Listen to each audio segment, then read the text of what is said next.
kahimtang sa panahon ng latest news. Dito sa itong linyang Pag-asa Mactan, pinagi ni Ma'am Ana Dumdum. Ma'am, good morning. Yes sir, good morning sa tanang tigpaminaw. Makina itong latest weather forecast karong adlaw December 4, 2023, Monday. O sa tamtangan wa tay gina-monitor nga LPA or bagyo sa sulod or gawas ang area of responsibility. Ang hanging amihan o northeast monsoon nagpadaya nagapektar ngadto sa northern Luzon.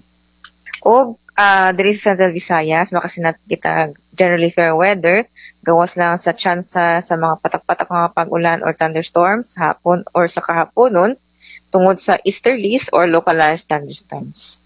O para sa hangin ug kanagatan, hinay nga to sa kasarangan nga hangin migikan sa Sidlakan ngadto na sa Minang Sidlakan amang Labi sa Tibok Visayas ug ang kanagatan malinawon ngadto sa kasarangan.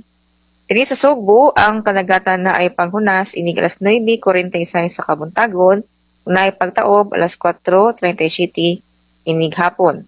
Temperature forecast karong adlaw for Metro Cebu naa sa 26 to 31 degrees Celsius.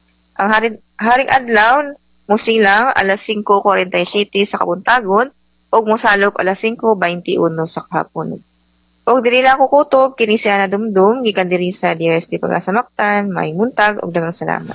Salamat, Ma'am Ana Dumdum. Advance Merry Christmas. Merry Christmas, sir. Okay, salamat. Good morning.